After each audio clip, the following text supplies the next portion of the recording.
আচ্ছা দিদি, এই যে এক্সপোর্ট বলে যে সিনেমাটা, এটা থিমটা তো অন্যান্য বাংলা বইয়ের থেকে একদমই আলাদা, এবং বাংলা বইতে একটা সাহসী পদক্ষেপও বলা যায়।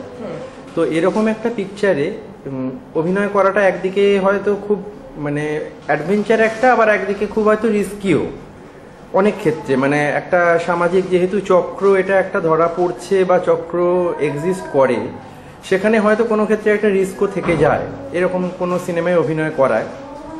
তো আমি এটুকুই জিজ্ঞেস করবো যে একদম নতুন ধারার এরকম একটা সিনেমায় অভিনয় করে আপনার অনুভূতিটা কিরকম হয়েছে? ভালো, ডেফিনেটলি। আর এই যে রিস্কটা বললেন, এটা রিস্কটা কোনো ব্যাপার, মানে রিস্কটা থাকলেও কোনো অসুবিধে নেই, কারণ এই সিনেমাটার যে বিষয়বস্তু, যে সেটা বিক্রি, সেটা নিয়ে এখনো পর্যন্ত সমাজে নাড়াঘাটা হয়নি। এটা একটা মস্ত বড় অন্যায় আমি মনে করি, মানে one of the biggest crime.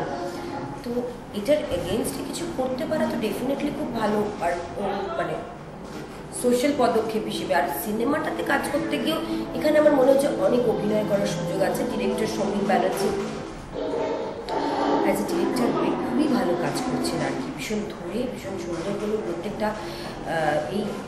এটা তো এমন একটা ব্যাপার যেটা রিসার্চ না করে হয় না। তুমি ব্যাপারটাকে সম্পূর্ণ পুরোটাকে নিয়ে পড়াশোনা করে পুরোটা জেনে তবে কাজটা করতে নেমেছেন। তো একটা মানুষ যদি নিজে সব প্রিপেয়ার্ড হয়, তার সাথে কাজটা করতে গিয়েও ভালো লাগে।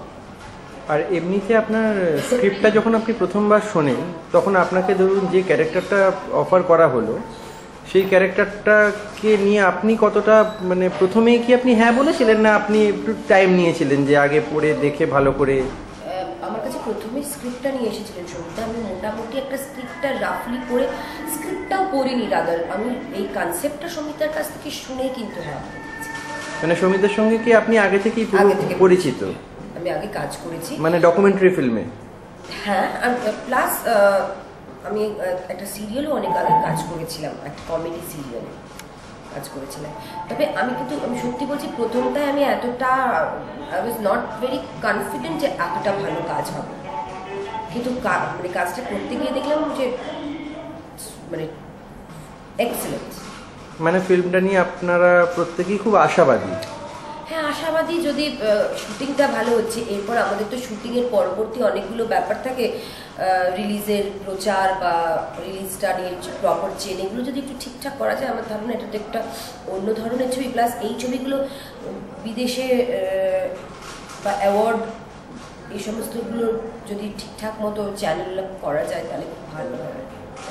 আর একটা কথা যেটা আপনাকে, মানে এটা আমার ব্যক্তিগত, যেটা যে ফিল্মে খুব বেশি যে আপনাকে দেখা যায় সেটা কি খুব একটা আমি দেখি না ফিল্মেই এখন দেখবেন, কারণ আমি এখন শুধু ফিল্মেই কনসেন্ট্রেট করছি। মানে এখন কি আপনি ছোট পর্দা থেকে একটুখানি সরে আসছেন?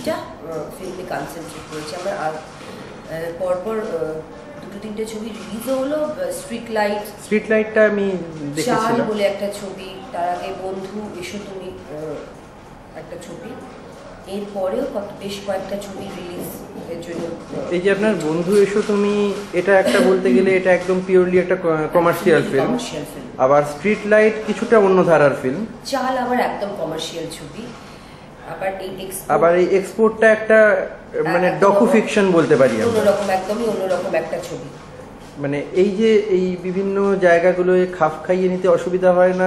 এটার কি একটা কারণে আপনার এই নাটকের মঞ্চ, মানে নাটকের মঞ্চটা আপনাকে এক্ষেত্রে অনেকটা সাপোর্ট দেয়? হ্যাঁ, নিশ্চয়ই। নাটকটা তো মানে শেখার একটা জায়গা আর কি, বেসটা নাটক থেকেই হয় আর কি।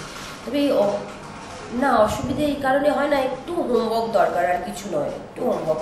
আর আমরা তো এইটাই করি, এটাই আমাদের কাজ। প্রত্যেকদিন নতুন নতুন চরিত্র পাওয়াটা, নিজেকে ভার্সেটাইল প্রুভ করা যায়, আমার তো মনে হয় এটাই মানে চ্যালেঞ্জিং। আর নিজের আপনার ডিরেকশনে আসার কোনো ইচ্ছা নেই? না, আপাতত না।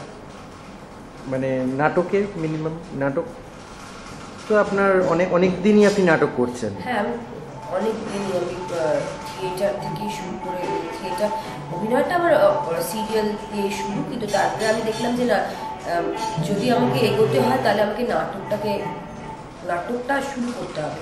তো আমার মানে অভিনয় করতে এসে নাটকটা শুরু করা, কিন্তু আমি মোটামুটি কন্টিনিউ করছি। মাঝে হয়তো কিছু বছর গ্যাপ হয়ে গেছিল, বাট আমি কন্টিনিউ। আবার থ্যাংক ইউ।